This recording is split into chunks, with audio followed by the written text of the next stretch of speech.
Akka seera baastuu mootummaa United Statesitti Koongiresiin seera biyyattii yaada dhiyeessuudhaa fi raggaasisuudhaaf itti gaafatamummaa qaba. Haa ta'u malee waggoota dhiyoodhaa as seeronni mallattaa'uudhaaf gara deeskii pireezidaantitti dhaqan xiqqaachaa dhufaniiru.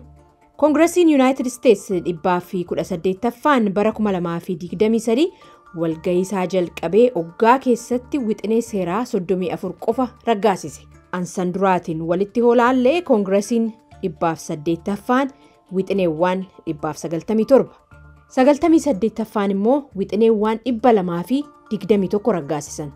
Dubbiin kun an dhufee polarization yookanis gargar fageenya gareelee siyaasaa dabaluu qofaan odoo hin ta'in caasaa addaa qaamni Koongiresii lamaan itti hojjetaniini. Yaadni manni maree seera baasu kun mana maree lama paarlaamaa Biriteen irraa madde. Manni maree bakka bu'oota uummata bakka bu'uudhaaf yaadame. Manni maree Lords jedhamu immoo qaama ogeeyyii seerotaa yaadamaan gamaagama dhiyeessan ta'uudhaan ture. Hundeessitoonni Ameerikaa moodeelii kana fudhatanii yaada addaa itti dabalanii ijaaran. Biyyattiin akka konfedereeshinii mootummaa abbaa biyyummaa qabanitti waan jalqabdeef kutaalee biyyaa walqixxee bakka bu'uudhaa fi kutaawwan baay'ina jiraattotaatiin caalan sagalee isaanii calaqqisiisuu hedduutti wal dhibdeen uumameera. Yaadamni sun kutaawwan biyyattii tokko tokkoon akkaataa baay'ina uummataatiin mana maree bakka bu'oota uummataa keessatti wal madaaluudhaan bakka bu'oota akka qabaatan, seeneetii keessatti garuu kutaawwan hunduu bakka bu'oota qixxee akka qabaatan godhee araara fide.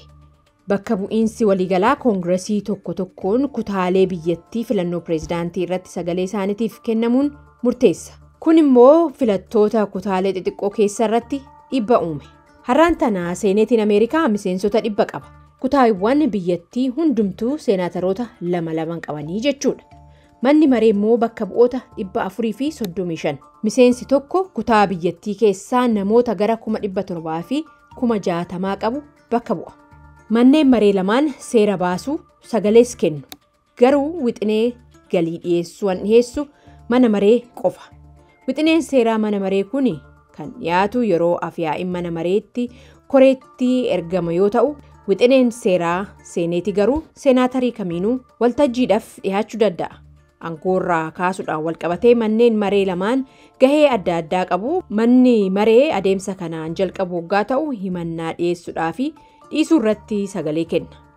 San booda seeneetiin dhaddacha geggeessu sagalee kennuudhaan yakkamaa yookaan immoo bilisaa jedha jechuudha. Garaagarummaan barbaachisaan biraan filibaster waan jedhamu kunis sochii seenaatarii kamiyyuu yeroo murteefneef falmii baasuudhaan sagalee 5 keessaa harka 3 hoo qabaatetti ugguruu an danda'u. Waggoota dhiyoodhaasitti polarizationiin dabalaa dhufuun isaa gareen xinnoon yookaan immoo maayinoritii seeran harka caalan ugguruuf waan kun dhiibbaa hamaa fidaa dhufeera.